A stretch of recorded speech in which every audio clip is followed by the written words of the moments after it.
Hi, this is Becky Ivins with Movers Real Estate. Today we're talking about what obligations you have to disclose things about your property.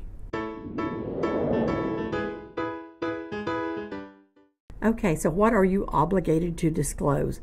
This seems to be very messy in the marketplace, but it is so clear by statute. There is a set form of 3 pages for most every residential property. What must you disclose?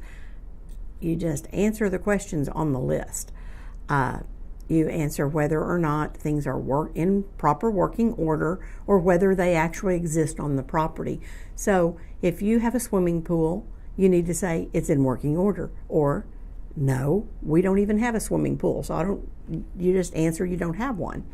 The same thing with like natural gas supply. Does natural gas come to the property, or is it a total electric home? Whether or not there's an underground storage tank on the property. There's many things on this disclosure list, but they're not left up to your imagination.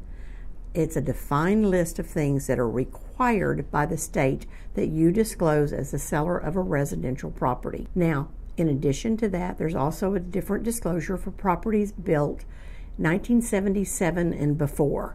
And the form actually reads before 1978. So some folks think you need to get that signed if the property is built in 1978. Doesn't matter, fill it out.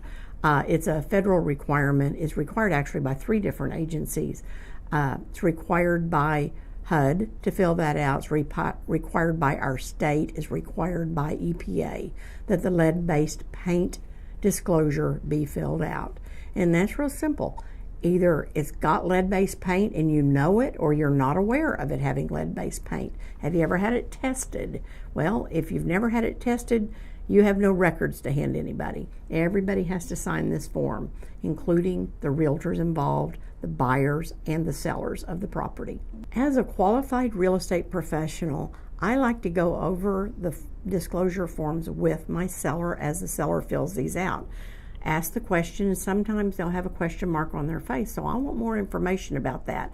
Frankly, other than the seller that owns that property, I should be the most knowledgeable person on earth about that property. I should know whether or not it's total electric or whether there's a gas supply to the property. I should know whether or not the soft water system is leased or whether it's owned.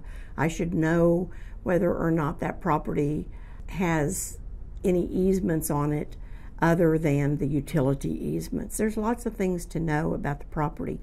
Now, if a seller questions whether or not they should disclose something or not, I always say err on the side of caution, because you want the buyer to be able to know everything that they're entitled to about your property.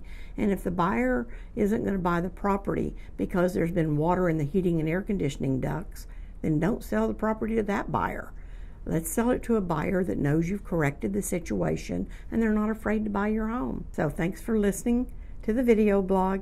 If you have a question you want me to answer, just call me, 722-3232, or send me an email, Becky@beckyivins.com.